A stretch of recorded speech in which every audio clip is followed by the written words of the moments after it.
Freaking disaster, guys. Well, ladies and gentlemen, boys and girls, welcome to week 6, AD2L Voyager League video. I already recorded this and all of my first draft analysis, but my mic was muted or not working for whatever reason, so I had to recalibrate the settings. Going over this again, I was pretty much mentally done with AD2L, or preparing to be mentally done with AD2L after this video, but then you guys told me we have another week, so that's what you get when you don't read the rules and you sign your team up. So I guess we have a week 7 coming up, and yeah, so we'll do that and go through these games. I've had quite the week. We launched a game during the week, so it's just been really busy at work, and then this weekend has just been a whole nother ordeal. So this video's, I thought it was going to be scuffed, and already I can tell it definitely is scuffed because I have to redo all the first series, but that's just showbiz. Game number 1, 5 guys versus InstiGators. Series number 1, game number 1, 5 guys went with a Dawnbreaker, a Tiny, a Slark, a Hoodwink, and a Disruptor. InstiGators went with a Sniper, a Magnus, a Enigma, Witch Doctor, and Clockwork. So InstiGators, I think we're lacking some tank or anyone to really get gone on here, aside from like maybe a Clockwork. And then 5 guys, I think you're lacking some sort of initiation unless the Tiny's really active. And granted, I think the Tiny was really active this game, so I think they kind of solved that hole. So I'll go 5 guys here. I don't think either of these drafts are perfect, but I think 5 guys have the better draft game 1.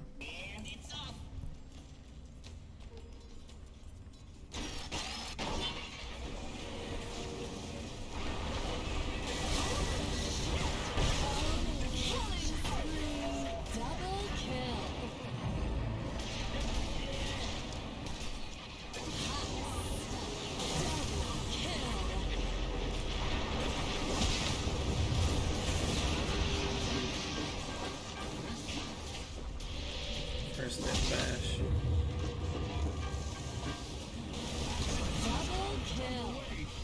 Game number 2, InstiGators with a Drow Ranger, Mid Doom, a Darkseer, a Jakiro, and a Clockwork. And 5 guys went with an Ursa, a Mars, Arc Warden Mid, an IO4, and a Tree Protected 5. So I think, the Mid Doom's going to have a tough time against pretty much anyone you put in there. So we knew that when we drafted him because they still had last pick.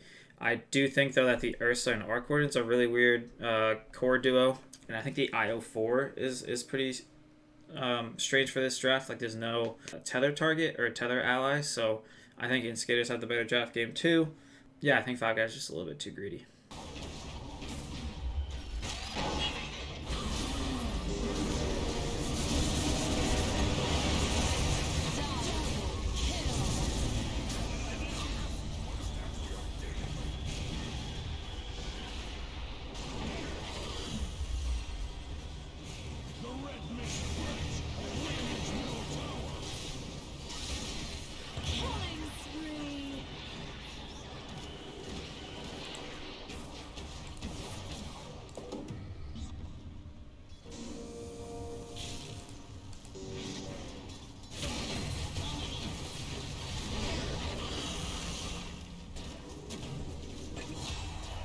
So this series was a 2-0 for 5 guys. I definitely feel a little bad because, they couldn't play on Thursday, which is fine because we would have had to use a stand-in on Thursday anyway. So they rescheduled this Sunday because that was the only time that everyone on our team could play.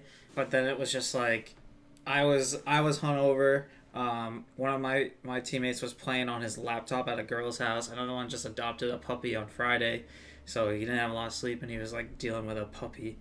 So, like, no one on our team was really even, like, in the game. Like, we were all just kind of going through the motions. So I felt kind of bad because the whole reason for the reschedule was so that we could play at, like, our full strength. And I think we didn't really give 5 guys any challenge or a good series at all. But, I mean, it is what it is, I appreciate them moving it. I still don't feel great right now. So I'm not really, probably not as fun to watch in this video as normal, but yeah, I think it was fun. I think we just picked kind of fun heroes, and I think we managed to have some fun in the situation. I hope 5 guys enjoyed the series as much as they can. Yeah. All right, series number 2. I haven't spoiled any of this for me at all, so I don't know any of the series. So, series number 2, we got Decepticons versus Meritorian Forever Young, Game 1, Decepticons went with a Shadow Friend, a Rubik, a Mars, a Drow, and a Shadow Demon. I think if you're going to go with this core duo, Shadow Friend and Drow, you're going to need a more active 4 than the Rubik, but I think overall this draft's okay. Maritol Lincoln went with a mid Clockwork, offlane Razor, 4 position Razor? Wait, interesting. I think 4 position Death Prophet, offlane Razor, Jug, and Hoodwink. So that draft's all over the place, but that's pretty classic Maritol Lincoln. I don't actually even think it's that bad. I think I'll go with Decepticons. I think it's pretty well rounded. It does, Shadow Friend and Drow do pair decently together, but like I said, I think you need a more active 4 if you're going to go this core duo. But yeah, I think it's fairly well rounded. Some illusions. Alright, uh-oh. I'll go again. The 4 steps, not enough. They end up killing the Drow anyway. Good Arena traps 3 and splits the fight. Oh, Shadow Fiend Arena is a good combo too. There's a lot going on here. Outruns in the background, going on the supports. They end up getting the Shadow Fiend too. In Arena. The second Arena doesn't matter. What? He's got a Nullify on the Rubik? Jesus Christ. Dang, what a good fight from Maritol Lincoln. Game number 2, the Decepticons went with a mid Viper, a Snapfire, a Mars, a Treant Protector, and an Ursa. So, again, you don't really have an active support duo here, so you're kind of relying on your cores to start and counter-initiate all the fights. I mean, maybe Treant Protector you can counter-initiate, but not terrible. Maritol Lincoln went with a mid Hoodwink, a Venomancer, Timbersaw, Lifestealer, and this Death Prophet again. I think Siegs plays support, right? I think he plays 4, because Kino is the 3 normally. I'm trying to think. So this is a offlane Veno. No, it's a 5 position Death Prophet. That's right. Holy smokes. It literally says right here, safe. Who do I like better here? I don't know. I think these drafts are fairly even. Maybe I lean a tad bit Decepticons way, just because I think, the Ursa against Timbersaw lane's not terrible for the Ursa. Like, of all the strength heroes, Ursa mine's probably the least played against a Timbersaw, because you get the stacks there. So maybe I'll go Decepticons game 2, but I think this is definitely much closer of a draft. Whoa, look at this replay bug, dude. This little creep is just so hot. Oh boy. The creep though, look at that creep. Damn, they're really chasing this Timbersaw. They're going way further than I thought they would. Oh boy.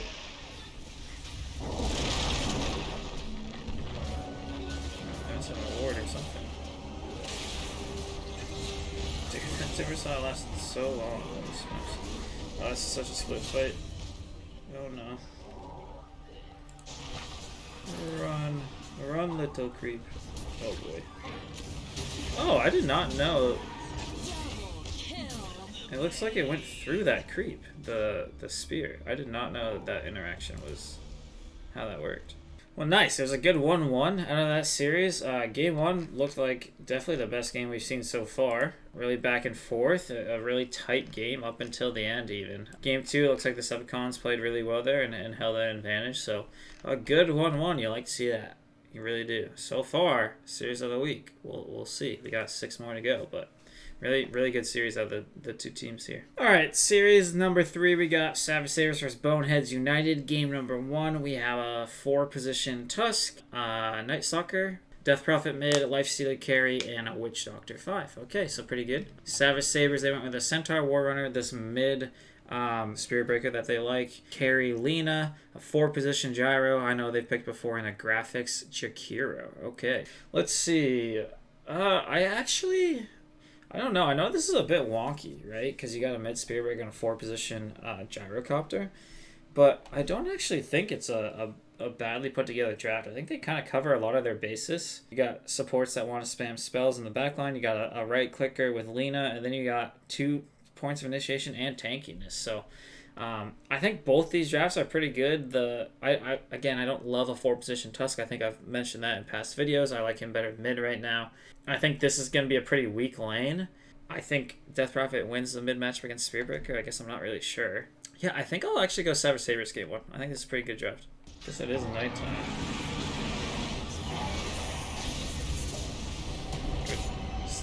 save onto the Lena. Oh, she's invisible. That did so much damage. Holy smokes.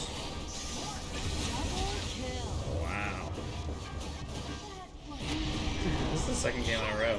Or, not in a row, but second game we've shown a clip of Witch Doctor's the last one. Game number 2, we got Razor.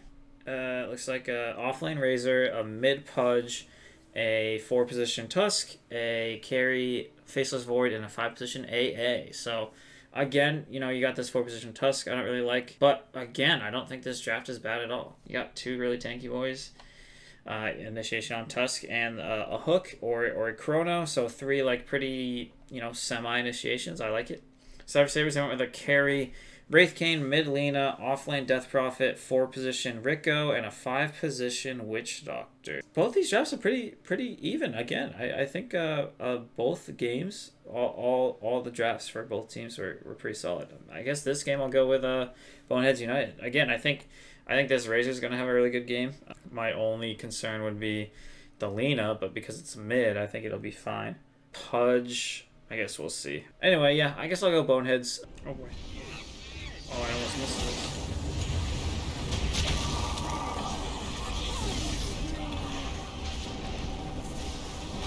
Oh, barely gets out of that. Razor's doing so much damage.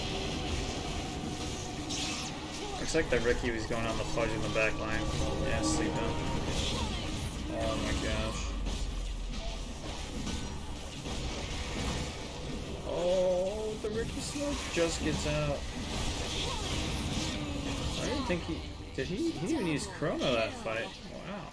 So it was a 2-0 for Boneheads United there. I think both these games are really close though. I mean, you see it like game 1, Boneheads I think got a lead.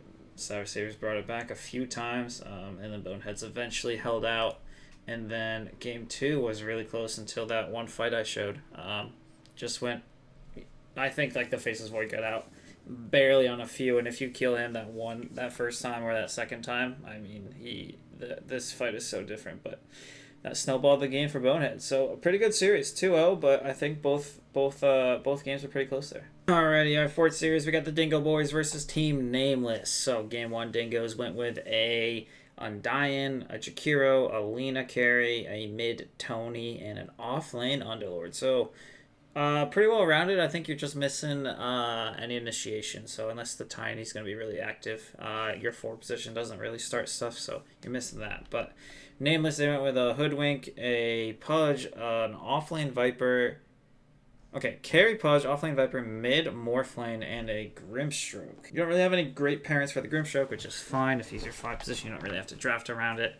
It's interesting they put the Morphlane mid instead of just carry, but I guess maybe it's, you know, players that can play it, or maybe that matchup against Tiny. I think Pudge is fine against Tiny anyway, though. I think maybe I'll go Dingo Boys here. Again, I think you're lacking initiation, but I think it's pretty well rounded. Both these drafts are fine, but I'll go Dingos game 1.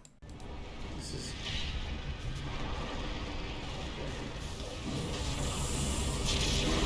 Okay, pretty split fight here, but they're trying to kill the Pudge, and they're just blowing them up there. The Tiny and the Underlord.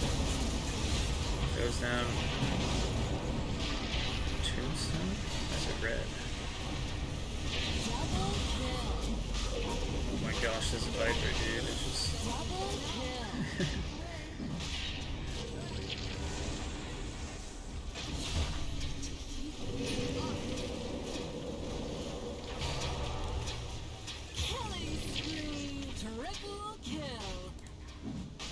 Oh my god, the Morphling threw down Tombstone. I was so confused. Game number 2, we got a Bane for Dingo Boys, a Nature's Prophet offlane, a Viper...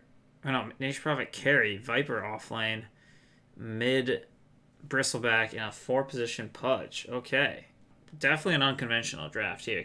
Fairly greedy, but I think it's okay. Nameless, they went with a carry Razor, 4-position Earthshaker, Night Stalker, offlane, mid Lone Druid, and a 5-position Lich. So I think maybe you lack a little bit of damage, but if this Lone Druid, and I know that these guys have a good Lone Druid player, if the Lone Druid can get off to a good start, I think you don't really have any good ways to kill it. You might fall victim a little bit to the split push here on Nameless. I don't think you have any great wave clear. But I think they have a pretty good draft, so I'll go to Nameless game 2. Oh boy, I missed that. My bad, my bad. It looked like a good hook and ulti, and they combo the ulti with the Bane, but Nameless is just going in here. Oh, huge Echo Slam. Ooh, good hook to save. The Bristle's going in. So the Night Stalker is trying to do something. I'm trying to get everything here. Oh my gosh. Night Stalker is getting gone on here. They're going on the lone druid back here. Oh, are they gonna get him? Well, the bear ends up killing Nature's Prophet. Bristle does get him. Night Stalker's still here. Nah, he's probably gonna run away.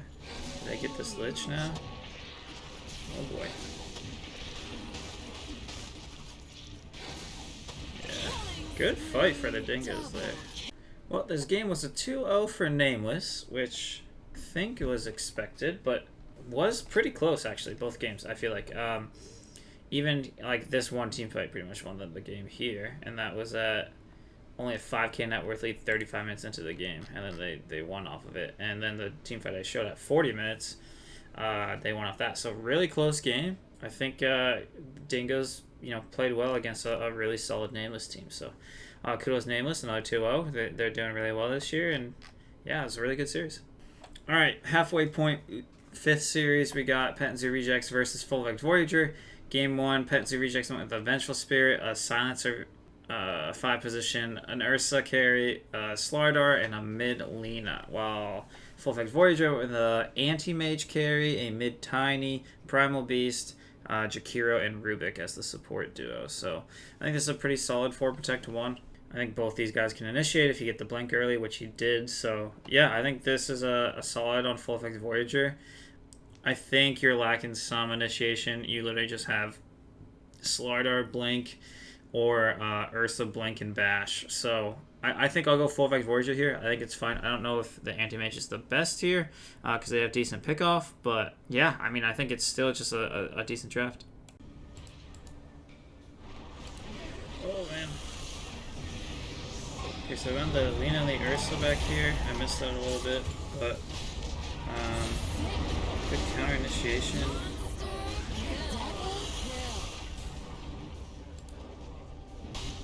Is he following it up at all? Oh, it's a stolen curse. Again, curse. Oh, swapped out. The bench is now just deep. Oh, the bash. I freaking hate this hero, man. Versus suck. Wow, just combo bashes here. Game number 2, Pettenzu Rejects went with a Witch Doctor, a Centaur offlane, carry Marcy, 5 position Treant Protector, and mid Wind Runner. Okay, I like carry Marcy. I think she's pretty good right now. I think it's fairly solid. Again, you might be lacking a little bit of initiation. You just have your carry and your offlaner start, but I think it's fine. Full Effect Voyager with the Dawnbreaker, mid Timbersaw, carry, Faceless Void, a 4 position Lina, and a 5 position Enchantress. So what I don't like about this draft is the way it's split up, right? So early game, the Dawnbreaker's not going to want to be with the team because that's just how Dawnbreakers are. So it's really just these 3 heroes running around, and then the Dawnbreaker coming in. And then later in the game, you don't have any good combos for the Chrono. So Chrono goes down, and it's your 2 supports that are the only people that can do damage in it. So I don't necessarily think it's a bad draft at all. I think it can work for sure, but I think I prefer Pettenzu Rejects game 2.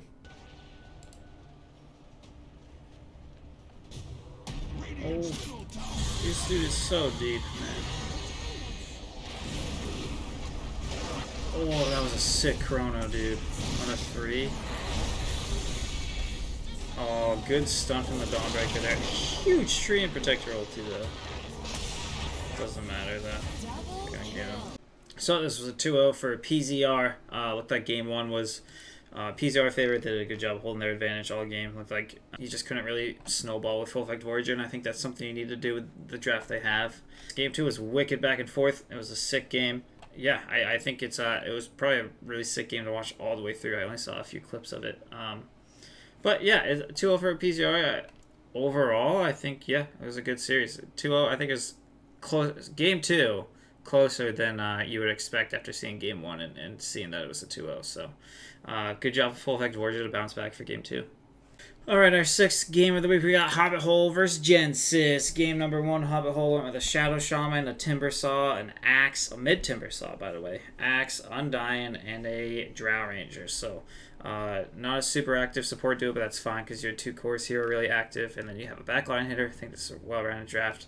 Gensys went with a Mid-Clinks, a Lifestealer, Marana, Disrupto, and an Offlane Dragon Knight. So I don't love the combo of Mid-Clinks and Lifestealer.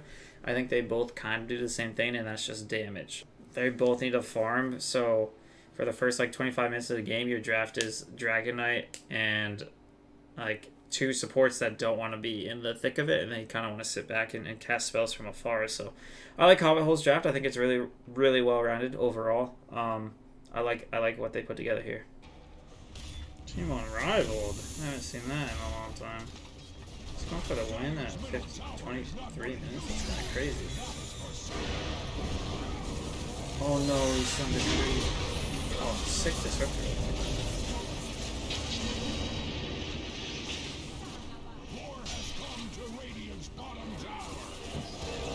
Axel's just in, dude. Oh! He ulted the creep! I was sick by the Lifestealer. Oh, they killed. Oh, I missed the Clinks killing the Shadow Shaman there. That's my bad. Good call.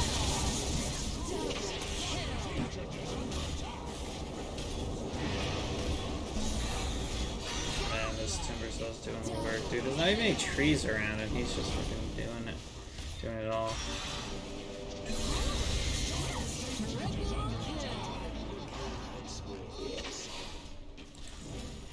So it's just it's time to win, guys. Dyer's Ancient is under attack. Oh no. Super fortified.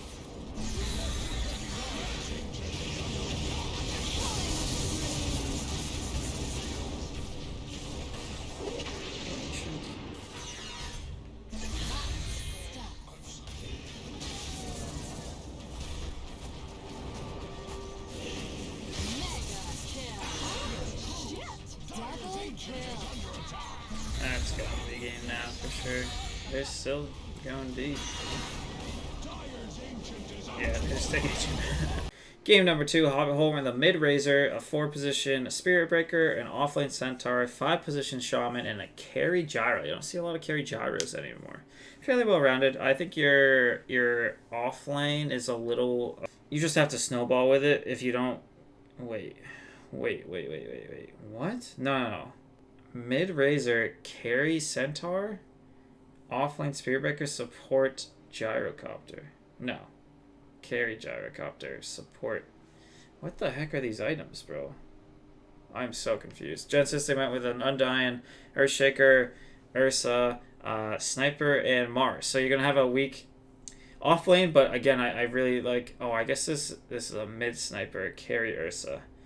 So you got the one backline here, and then everyone else wants to be on top of them. I don't think this draft is bad, though. I think I'll probably go Gensys draft just because Hobbit Hole's draft confused me. You confused me, Hobbit Hole. I don't know what's going on here. I guess this is an aggressive offlane. I'm not really sure still, even look at it now. So I'll go Gensys. Speedbreaker charges the Sniper. They're going to blow him up really quick. Yeah, they go on him. Huge ulti from the Mars, though. Gets 3 in there. Ursa's coming in. Huge echo slip. Oh my god. The Cutters are just going to blow up the Undying on the back line. And then, I don't know. I guess, are they going to try to kill this Razor too? The Ursa just does no damage. Obviously, with his passive, it'll eventually wear off. But, oh no, he's not going to be able to complete that. Yeah. Damn, that was such a good fight for Gensys. Well, it was a 2-0 for Hobbit Hole there over Gensys. I think game 1 was pretty Hobbit Hole favored. I think they played really well, held their advantage. They just took Ancient at 25 minutes, which I think was awesome. I think Gensys wins that game late, so it was a good decision. Game 2, I think, was way closer up until about 25 minutes. It could have gone either way. Good team fight here. Ended up pushing it into Hobbit Hole's favor. So overall, good series. There were some really good fights for both teams there. Alrighty, our 7th series, we got Prestige Worldwide versus Diwali Truck Dumpster Fire. P-Dubs went with a offlane Primal Beast, Tiny, middle Carrie Weaver, 4-position Marana, and an Undying. So you have really active cores and really kind of sit in the back supports, so fairly well-rounded. DTD, they went with a Carrie Tusk, offlane Razor, mid Wyvern, 5-position Ancient Apparition, and support Dawnbreaker? Is that right? Holy smokes, this is all over the place. I would have probably put the Tusk 4 and then had a Carry Dawn. Yeah, that's a very, very different draft. I haven't seen that. Mid Wyvern, I wonder how that went. I know it used to be pretty good, but I'll go Prestige Worldwide. I think this is a really, really good draft, well-rounded. You got a lot of tank, you got a lot of active cores here, so that allow your supports to sit back. So I think this is a pretty good draft by Prestige Worldwide. Ooh. Oh, good AOT there. I'm going to kill the Undying before you get Tombstone off. Oh, that spawns a Tombstone. This Wyvern's just doing work in the trees over here. Look at both cores are like forced to go on the Wyvern here while they can kill the rest of the team. Oh, they're going to get the Weaver? They do, it's just Aegis, but they're like splitting this fight up really well to get like the matchups they want on the enemy cores. Really good fight out of those Diwali Truck Dumpster Fire here. Still split. Yeah, you gotta get the heck out of here if you're Prestige Worldwide.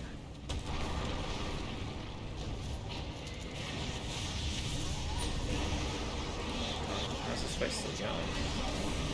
Dude, this one is doing so much damage. How is this Tiny still alive? They like haven't focused on this whole fight and he's just been in the thick of it. Game number 2, we got Prestige Worldwide with a Carrie Weaver again, a 4-position Spirit Breaker, mid Legion Commander, offlane Viper, and a 4 or 5-position Snapfire. Okay. DTD, I went with a safe lane Lifestealer, middle Razor, 5 Disruptor, 4 Rubik, and 3-position Doom. So I think you may be lacking a little bit in the initiation, but I think this is definitely a better draft out of DTD, and I think fairly well-rounded. Maybe, these two supports, you could have had something that makes a few more plays, but overall, I think it's a pretty decent draft. Honestly, out of both teams, but I'll probably go DTD this game. I don't know what this is for. I guess the Doom? Yeah, I guess for the Doom. It's a tough Razor game, actually. Like, who do you think? Oh my gosh, I hope this gets blown up. Oh! That was a sick little Romanos by the Rubik there.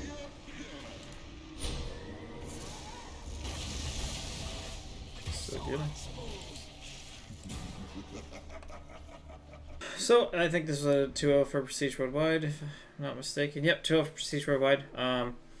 If you look up here, they look pretty, close at least. Game 1 was crazy back and forth. That last fight there made it was a 3K net worth lead, which is crazy when you're down a lane of racks. So, wicked close Game 1.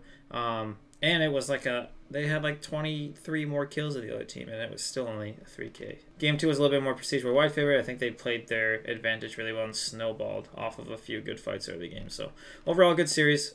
Okay, our last series, we got Illegal versus Team Ascent. Game number 1, Illegal. They went with a Arc Warden, a 4-position Hoodwink, middle Bats Rider, 5-position Omni Knight, and offlane Dawnbreaker. Okay, so pretty active. Again, you kind of run into what I was talking about earlier when you had a Dawnbreaker and Faceless Void. The Dawnbreaker, you just need like an active carry if you're going to have a Dawnbreaker offlane, and I don't think Arc Warden's active. They both want to split up the map. Team Ascent, they went with a Lich, 5-position middle Viper, carry Monkey Cane, offlane Mars, and a Marana 4. So I think this is a wicked well-rounded draft. You got the combo of the Monkey Cane ulti and the Mars ulti holding them in. I think you have enough initiation. with the, I guess you could maybe do one more initiation instead. I think Lich is pretty boring of a hero, so maybe something more fun. I like Team Ascent's draft here for sure, and I think you just have the issue of the 2 split pushers on the Arc Warden and the Dawnbreaker there. Oh, nice. Oh, they still get him in the arena, though. It's a split. The Dawnbreaker's on the back line. Oh, good Monkey King ulti. Wow, I didn't even see the Arc Warden get blown up. It's crazy.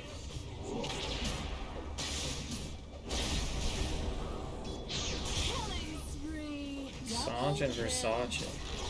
Game number 2, illegal. They went with a Phantom Assassin, a Middle Lina, an offlane Necrophos, 4-position Windrunner, and a 5-position Snapfire. Okay.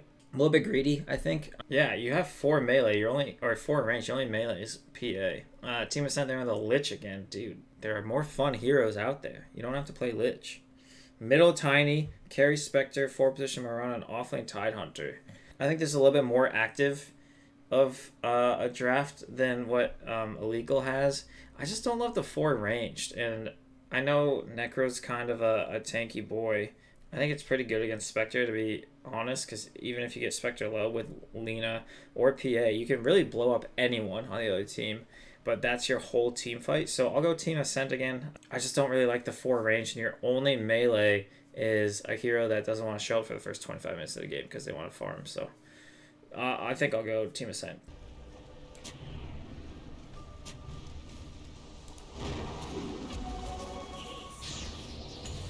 Oh man, he just went in as a 4-position Windrunner. That was crazy. They blew up the Windrunner really quick. They have Aegis on Spectre, remember? Oh, PA just blows him up. Necro kills someone in the back line. I see who. Was it the Spectre? No, PA got the Spectre. Wow, really?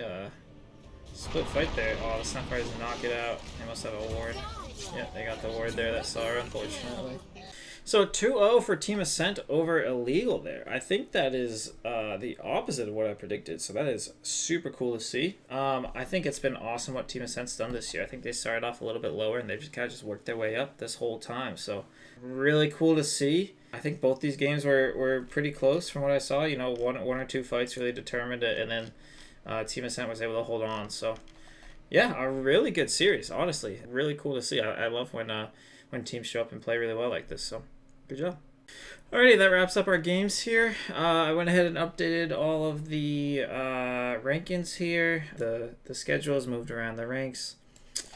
Predictions wise, looks like I had a pretty bad week after a good week. A lot of 2-0s there. Jumping into next week. InstiGators got the bye this week. That is so unfortunate. I think I would have literally taken a bye any week the past 3 weeks, and then this week I actually wanted to play, and of course it's the 1 week I get the bye, so kind of unfortunate. Looks like our season's probably over, but whatever. I'm not terribly upset, but yeah, I think it would have been nice to play this week. Anyway, Hobbit Hole versus Mary Todd Lincoln. Hobbit Hole's kind of been streaking recently. Maybe I'll say 1-1, but I think Hobbit Hole's been playing really well. Gensys versus Redacted Tuesday. Had a bye last week on RT. I think they're pretty good. I might go 2-0 for Redacted here. 5 guys versus Prestige Worldwide. I think I'll go 2-0 for Prestige Worldwide. I think I guess now they're second place, so they've just been playing really well. Or maybe they're third place, something like that, in the rankings. So I'll give them a 2-0. Illegal versus Duality Truck Dumpster Fire. I'll give a 2-0 for Illegal. I think they played against a really good Ascent squad last week, but I still think they're one of the better teams in the league, so I'll give them a 2-0. Team Ascent versus PZR. I'll give them a 2-0. I think Team Ascent's obviously really good. They just 2-0'd Illegal, so we'll give them the edge there. Decepticons versus Full Effect Voyager. I might give this one a 1-1. Yeah, I might say, I guess for team of the week or game of the week here, I was gonna give it to Decepticons MTL. Boneheads United versus Nameless. I'll give the edge to Nameless. They've just been playing so good this year. And then Dingo Boys for Sabres. I'll give the edge to Dingo Boys. I think they've been playing really well. They just 2-0'd. Or no, they got 2-0'd by Nameless, but it was really close. So I'll give the edge to Dingos. I'll say the game of the week here will be Hobbit Hole versus MTL. I think these guys have played a lot in the past, I'm assuming. So I'll give them the edge there. Yeah, that's what I got this week, guys. I guess we'll see how I feel next week. I might not make a video. I wasn't really expecting to make 7 videos, and I might be out of town Monday. So we'll see. Maybe I'll make a video next week, maybe not. Regardless, good luck, have fun this week, guys, and I guess now it's the last week in the season, so enjoy the last